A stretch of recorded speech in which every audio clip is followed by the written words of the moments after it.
Halo semuanya, jumpa lagi di channel seputar satwa alam. Semoga di pertemuan kali ini kita dalam keadaan sehat.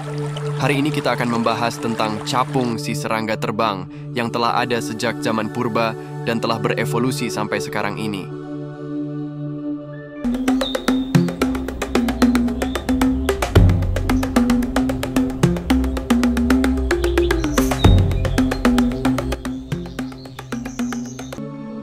Di balik gemericik air dan rimbunnya vegetasi perairan, ada makhluk bersayap bening yang menari di udara. Ia tidak hanya cantik, tapi juga predator mematikan. Ia adalah bagian penting dari ekosistem, indikator kesehatan alam, dan ia telah menguasai langit jauh sebelum manusia mengenal kata terbang. Inilah capung, penjaga perairan yang anggun dan penguasa udara yang efisien. Capung adalah salah satu serangga tertua yang masih hidup hingga kini. Jejak pertama mereka tertinggal dalam lapisan batuan sejak zaman karbon lebih dari 300 juta tahun lalu. Fosil capung purba, seperti Meganeura, menunjukkan bahwa mereka pernah memiliki bentang sayap lebih dari 70 cm dengan tubuh sepanjang 30 cm. Hidup di zaman sebelum burung, capung purba adalah penguasa udara. Tidak seperti serangga lain, struktur sayap dan otot mereka memungkinkan mereka terbang dengan kekuatan dan kontrol luar biasa. Teknologi yang bahkan manusia belum mampu tiru sepenuhnya hingga sekarang. Capung memiliki tubuh ramping, tetapi jangan tertipu oleh ukurannya. Mata majemuknya terdiri dari sekitar 30.000 ommatidia, atau lensa kecil. Ini memberi mereka penglihatan hampir 360 derajat, memungkinkan mereka mendeteksi gerakan terkecil dari segala arah. Capung dapat melihat spektrum ultraviolet, sesuatu yang tak mampu dilakukan manusia. Sayapnya yang transparan dan kuat, digerakkan oleh otot-otot toreks yang dapat menggerakkan sayap depan dan belakang secara independen. Hal ini memungkinkan mereka untuk melayang di tempat, terbang mundur, menukik tiba-tiba, melaju hingga 56 km per jam dalam waktu singkat. Mereka bukan hanya lincah, mereka adalah jet tempur mini di alam liar.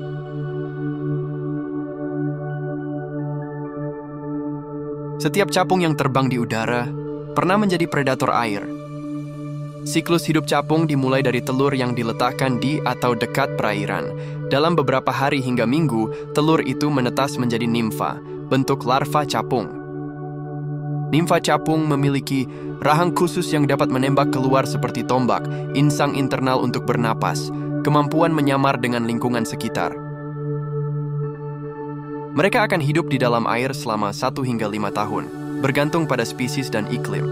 Selama waktu ini, nimfa menjadi predator utama di kolam atau sungai, memakan jentik nyamuk, kecebong, udang kecil, bahkan ikan kecil.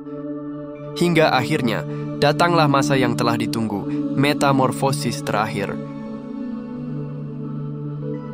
Nimfa merayap keluar dari air, memanjat batang tanaman, dan menanggalkan kulit terakhirnya. Dalam beberapa jam, tubuhnya mengeras dan sayapnya mengembang, dan lahirlah capung dewasa. Masa hidup capung dewasa jauh lebih singkat, hanya sekitar 1 hingga 3 bulan. Namun dalam waktu yang singkat itu, mereka melakukan misi penting, berburu, bertahan, dan berkembang biak. Capung dewasa terbang hingga 30 km per hari, memakan 30-100 nyamuk atau serangga kecil per hari, membentuk wilayah teritorial, dan mempertahankannya dengan agresif. Jantan akan bertarung demi memperebutkan betina. Perkawinan terjadi di udara, dengan betina membungkuk untuk menyambungkan perut ke jantan, membentuk wheel position yang ikonik. Setelah itu, betina meletakkan telur-telurnya di dekat perairan dan siklus pun berulang.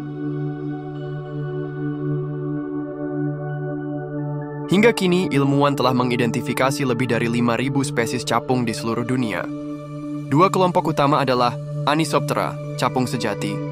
Tubuh lebih besar, sayap belakang lebih lebar.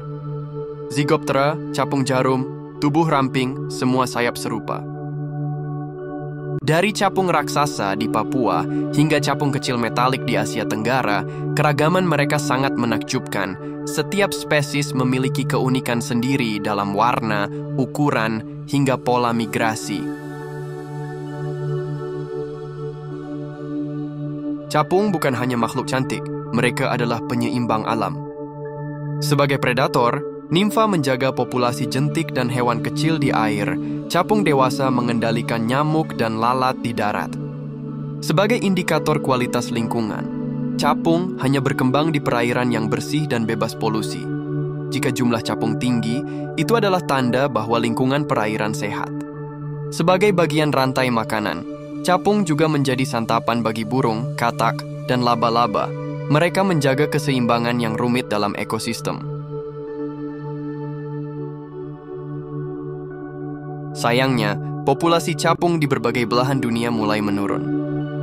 Ancaman utama di antaranya, pencemaran air dari limbah rumah tangga dan industri, hilangnya lahan basah dan rawa karena pembangunan, penggunaan pestisida yang membunuh larva dan capung dewasa. Setiap langkah kecil yang kita ambil untuk menjaga kebersihan air adalah langkah besar bagi kelangsungan capung. Capung, serangga yang seolah hanya numpang lewat di musim panas. Namun sesungguhnya merekalah penjaga tersembunyi dari keseimbangan alam.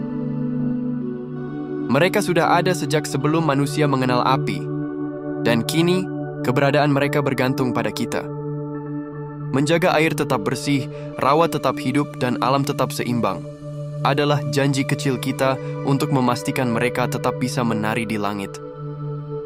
Ketika engkau melihat seekor capung melayang di atas sungai, ingatlah, ia bukan sekadar serangga.